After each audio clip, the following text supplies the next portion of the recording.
Disclaimer: the video footage used in this video is owned by Warner Bros./Turner Broadcasting Company. Please support the official release by watching on streaming services or buying the DVDs. Thank you. Hi, so today we're going to be looking at what is, at the time of this recording, the final Ben 10 movie. Ben 10? Ben vs. the Universe. Now, here's the thing. This movie is based on the Ben 10 reboot, a show that I never really watched. But I did try to watch the first episode. I didn't hate it, I just knew it wasn't for me. And given how cartoons were getting at the time, I could see why a new generation of fans would like the show. But, yeah, I just didn't really pay too much attention. At first, there were times where on my YouTube recommendations, I would see clips of the show and they were interesting. I'm not going to get into it for spoiler reasons, but the show got more interesting as I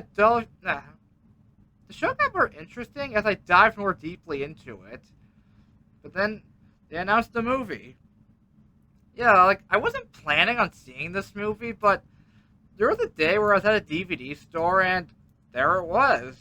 And since you know me, I like DVDs, I decided, you know what, I'll check out the movie, because why not? So, yeah, I'm going into this movie as someone who's never watched the reboot, and I'm only going by what I know from the original run. So, let's watch this movie and see if that's enough to fully understand what's going on. The movie begins with what I assume to be the show's opening theme song, and it's rather short. Okay, well, this intro is really short. It's only 30 seconds, but given how cartoon intros have been getting, much shorter and less, entertaining nowadays, I guess it's a given. Then the movie begins proper with Ben as Heathblast fighting some kind of steampunk villain. Yeah, I don't really know the villains to this show, and after he takes him out in a really bored fashion, we find out that whatever weapon he was going to use actually had Gwen and Grandpa Max stuffed in it. And they're not too happy with Ben for being bored of having to save them. But then Grandpa Max gets a phone call from Phil, who I'm guessing isn't a bad guy in this movie, and they go to his place where he tells them that a meteorite is heading toward Earth. And Ben gets a little overexcited about all this, and comes up with a really half-assed idea of just turning into cannon bolts and just destroying it. But then Gwen points out that he'll probably just bounce off of it and just go flying off God knows where into the universe. But then Phil asks for the Omnitrix, and he ends up pulling out a key, which I'm assuming was something from the show. Like I said, I have not watched the series up to this point. And he says that whatever it is, it was inserted wrong, and when they put it in correct, they could unlock some extra power in the Omnitrix. But before they do so, he recommends Ben get some space training before going off on the mission, leading to Ben transforming into forearms and doing some astronaut training and failing quite horribly at it, making me question. Wouldn't it make more sense for Ben to do this training as himself? Because, remember, the watch has a time limit, so what are the chances the watch could time out while he's going into space? And wouldn't his human body die? Yeah, I feel like Ben should have been a human for this part. Then, after Ben failed all of his astronaut training, they decide to send him off into space anyway, given how they're out of time and options. Then as Phil reinserts the key properly, the watch seems to have a lot of extra power, so Ben transforms into Jetray, an alien I'm surprised he has in this show, and when he does, he turns into him with some kind of robot armor. I'll just go with it. But then Ben turns the dial on the Omnitrix again, this time upgrading the space armor, and when he takes it for a joyride, he realizes he's even faster than he is already. And when he gets back and starts bragging about how cool this is, one has to remind him about the meteorite and why they did all this in the first place. And when Ben goes to face the meteor head on, something goes wrong and he flies around it and into a portal that comes out of nowhere, making everyone believe that he died. But then they remember the meteorite and realize it technically already landed on Earth and they're all still alive. Then we cut to what it was and we see that it was a pod that contained Vilgax. But then we cut back to Ben, who is still floating around in an unknown part of the galaxy, where we see that he's actually being watched. And then things get worse when the Omnitrix times out, but thankfully, just like how it gave his aliens a spacesuit, it also gives Ben one, so thankfully he can survive. But then he remembers that, oh yeah, there is a meteor heading toward Earth and everyone could possibly be dead. And things only get even worse when he gets abducted by aliens, and they actually are incursions. And judging by Ben's reaction, I'm guessing these are the first time these guys ever appeared in the reboot. But unfortunately, he can't understand them until the Omnitrix starts auto-translating, where we find out they think he's Vilgax. Yeah, they think Ben in his human form is just Vilgax in a human disguise, despite Ben saying that he isn't, but they still want to arrest him. So Ben pretends to get arrested, but instead, this is just a trick to hopefully get sucked out into space and make it back to Earth. And when this doesn't work, he turns into Humongosaur to try and fight them, and here we see even Humongosaur has a spacesuit, but despite Ben's best efforts, the watch time's out and he gets captured. Then we cut back to Earth where we see the others trying to find Ben, thinking he landed back on Earth somewhere. And Gwen is for some reason riding a car with Upgrade's details with Ben's voice. Okay, so you may be wondering how I know what Upgrade is supposed to look like. Well, I actually played the video games to this show, and it's kind of interesting because the first game, I only played this because when I got my Switch, I got 5 games with it, and this was one of them, and it was a pretty fun game. I was actually happy all 10 aliens were at least playable, so that was kind of rare at the time. So because of that, I did play the second one, and it was mostly because it was an open world Ben 10 game, and we never really got something like that up till this point, so it was pretty ambitious. Yeah, let's get back to the movie right now. And when they make their way to where they think Ben might be, it turns out it's actually this show's version of Kevin, and yeah, so instead of being an amalgamation of the original 10 aliens, he actually has his own Omnitrix called the Antitrix, which, I'll admit, is pretty cool, but they have him be kind of like an angsty preteen, and it's kind of annoying. But through some convincing, they let him tag along to hopefully find Ben and stop whatever that meteorite was, not knowing it's Vilgax. And speaking of Vilgax, we actually get a pretty funny scene where some police try to arrest him, not because he's blowing up everything, but because he's jaywalking. Yeah, this ended up being a lot funnier than I feel like it was supposed to be. Then we cut back to Ben, who gets taken to a place that actually looks exactly like Inkarsicon from the first movie we looked at, where Ben gets put on trial for a bunch of crimes that Vilgax committed, and Ben tries to plead while trying not to sound racist. And we see that the person prosecuting him is actually this show's version of Tetrax, who I'm assuming is a villain and also has one arm. Where he then begins to show clips of Ben turning into Vilgax, which I'll admit this show actually giving Ben Vilgax as an alien is actually a really cool idea, I'm not gonna lie. So then Ben turns into Slapback. Yeah, I had to look this guy up, he wasn't in the original run. And when he tries to escape, he gets captured, and when he does, he gets sentenced to being trapped in the Null Void. And when he gets sent there, he kind of feels defeated, but then out of nowhere, he gets a message from someone saying that he doesn't deserve the Omnitrix and that it belongs to someone else. Then we cut back to Earth, where we see the others working on the Antitrix that's apparently busted right now. Where we then see 2, I'm assuming, joke villains show up, and Kevin quickly takes them out with, I'm assuming, his own version of gray matter, leading to a funny bit where the cops show up to arrest them, and Kevin thinks they're for him for some crimes he's rather vague about. I don't know why, jokes like that always make me laugh. But then Vilgax shows up demanding the Antitrix, but Kevin of course refuses. Where we then learn that Vilgax actually put the information on how to build into Kevin's mind, which I'll admit was pretty cool intel. And of course, Kevin transforms and tries to fight off Vilgax because he's not giving it up without a fight. Then we cut back to the Null Void where we see Ben still trying to find a way out, and this movie does something which I honestly thought was really cool.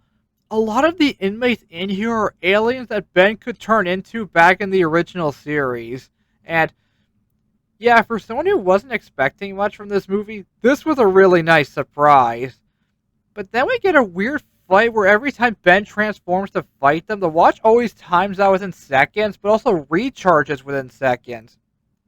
But then we get a really cool bit where Ghost Freak turns into his true form, just like the original show, which, not gonna lie, it was really cool to see.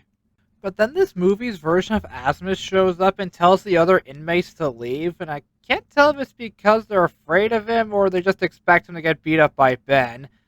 But when Ben does try to fight him, he quickly times out the Omnitrix on command, with Ben, of course, being confused about this, so he turns into Heat Blast, activating the spacesuit, but Asmus isn't really all that impressed, and he ends up taking the Omnitrix from Ben, as well as berating him for using it the way he did, and Ben, of course, thinks he's working for Vilgax until Asmus admits that Vilgax used to work for him. And with this new info, Ben wants to know the whole story and ends up annoying Asmus until he just flat out tells him. And the story's quite interesting because when they worked on the Omnitrix, Vilgax stole it and tried to use it to conquer the universe. So as punishment, Asmus took all of his raw power and put it into the Omnitrix and sent it to Earth thinking they wouldn't be able to figure it out. But he didn't anticipate a kid finding it and actually using it to be a superhero. And because of all this, Asmus was exiled to the Null Void. And after hearing all this, Ben still wants to beat Vilgax, despite Asmus still repeatedly telling him no. But when Ben says to Asmus that even without the Omnitrix, he'll still find a way out and try to save everyone, and Asmus can't tell if this is brave or just flat out stupid, so he decides to give him back the Omnitrix on one condition. He'll set a timer on it, and he'll put Ben through some tests, and if he completes the test within the time limit, he'll let him keep the watch and send him back to reality, or out of the Null Void at least. Leading to Asmus taking him to a giant tube where the test is that Ben has to get through it to get to Asmus, which at first seems simple. However, the whole place is riddled with booby traps, which Ben tries to go through as himself, which obviously doesn't work. So he tries using the Omnitrix, but even with the Omnitrix, the trial is surprisingly difficult. And Ben still can't read the timer, so he has no idea how much time he has left. So, as a way to keep things interesting, Asmus gives Ben a little hint about how to get through, and the hint is mostly him scolding Ben for just hitting the button and hoping for the best. But then things get worse when the other inmates of the Null Void start attacking him, and the trial booby traps are still going off, so yeah, this is not going to be easy. But then out of nowhere, a random black hole comes out of nowhere, or at least a portal within the Null Void, and the one inmate starts begging for help, making Ben stop to think about the hint Asmus gave. And then he gets the idea that instead of just press the button, he actually pulls it up and another menu happens. So he presses some buttons and he actually unlocks Goop of all aliens. And despite Ben not knowing how to use this alien, he does save the inmate and almost completes the trials. However, right before he makes it, the timer runs out and Ben is honestly feeling rather defeated. But Asmus noticing that despite him trying to kill him earlier and the fact he was on a time limit, he still went out of his way to save someone. So as a reward, he buys him a little more time with the Omnitrix to go back to Earth and defeat Vilgax. And he also opens up a little Null Void portal to get him out of there, which he has to turn to Shockrock to make big enough for him to fit through, but before he leaves, he asks Asmus if he can just go whenever he wants to. Why is he staying? And the reason being is that he feels like he deserves to be trapped in there. And I don't know, given how he created a really dangerous weapon, I can see why he would feel guilt for what he did. And right as he leaves the Null Void, he sees the Incursion ship about to be sucked into a wormhole. And despite how they treated him, he still uses his powers to freeze him or at least give him a little push out of the wormhole. And this actually helps prove his innocence, but at the cost of exhausting him, and he passes out before he can make any more progress back to Earth. And speaking of planet Earth, we actually cut back and we see Kevin still trying to fight Vilgax using his, I'm assuming his version of Upgrade, and yeah, it doesn't go too well, and Vilgax ends up taking the Anti-Trix and transforming himself into an amalgamation of Kevin's aliens. And with this, he now demands to fight Ben, despite the fact he's off-world right now, so everyone just gets in the rust bucket and drives away hoping he doesn't catch them. But he does despite their best efforts, so Kevin and Glitch team up to hopefully distract him long enough so they can think of a plan B. Then we cut back to Ben where we see that the Incursions actually rescued him, and it's mostly for two reasons. One, because he saved them, and second, as a way of apologizing for falsely accusing him. So Ben asks if he can go back to Earth, and as thank you for everything before, they agree to help him. And while they wait to get there, they're going to go look for Tetrax, who falsely accused Ben and hopefully punish him for false accusations. And Ben agrees to help look for him by turning into Accelerate. But then we briefly cut back to Earth. We see Kevin and Glitch trying to fend off Vilgax. And as a last-ditch resort, Glitch turns himself into some battle armor for Kevin, which, yeah, it doesn't really go too well, and Vilgax starts reshaping the Earth to his liking. Then we cut back to Ben, who actually catches up to Tetrax, and after a brief little fight, he finds out that the person who hired him to lie in court was actually Asmus, who wanted the Omnitrix back, and Ben is rather understanding, especially after learning Asmus' story, and also for the fact that he learned how to do some extra cool stuff with the Omnitrix that he can hopefully use to defeat Vilgax. So as a debatable thanks for having him meet Asmus, he lets him go. Later on, they do eventually make it to a wormhole that should take Ben back to Earth. However, it's in front of an asteroid field which almost destroys them, but Ben, through basic instinct, comes in to help right before leaving, with the incursions wishing him luck on his journey. And thankfully, Ben is able to make it back in time to join the battle, and of course, he turns into Four-Arms with the spacesuit armor, and even with this, it's still not enough to defeat Vilgax. And he even goes as far as to steal the key out of the Omnitrix to unlock more power out of the Antitrix, and Kevin does try to stop him, but fails the first time, and right as Vilgax puts the key into the Antitrix, Kevin does get it back, but he's too late, and Vilgax unleashes ultimate power.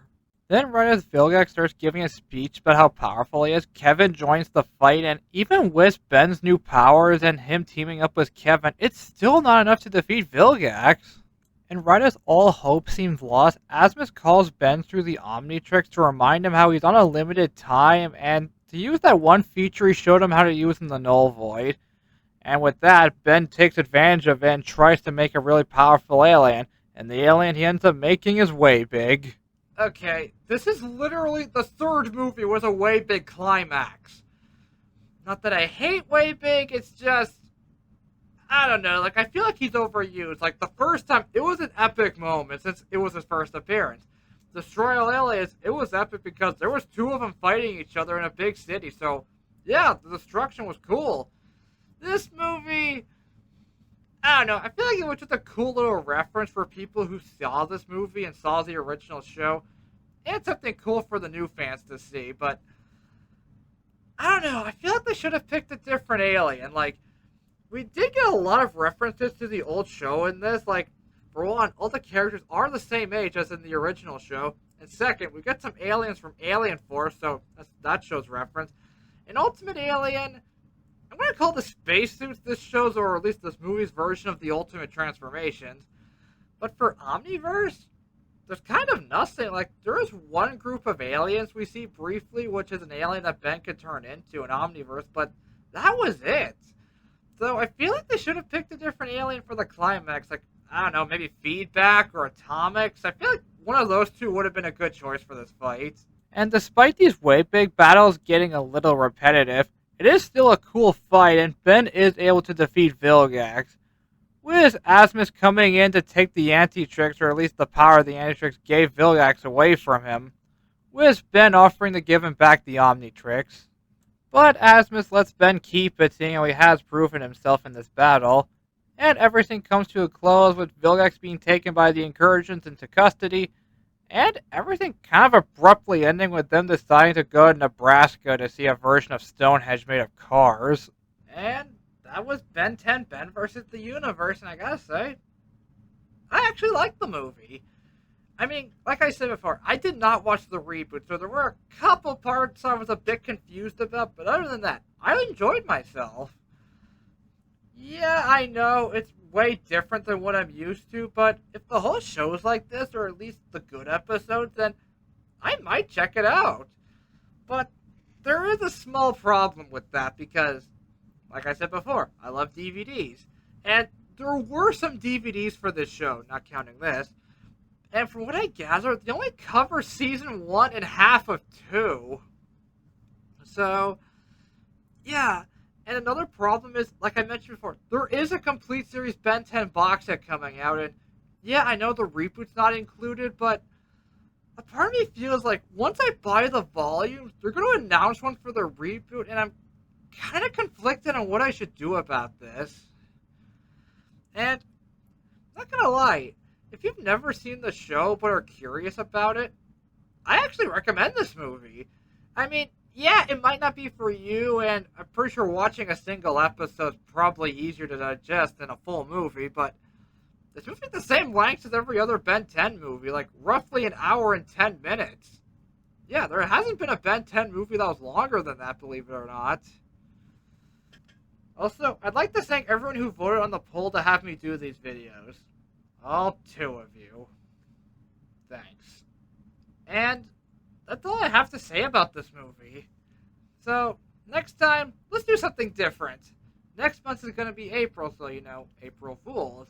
A time about comedy and joy.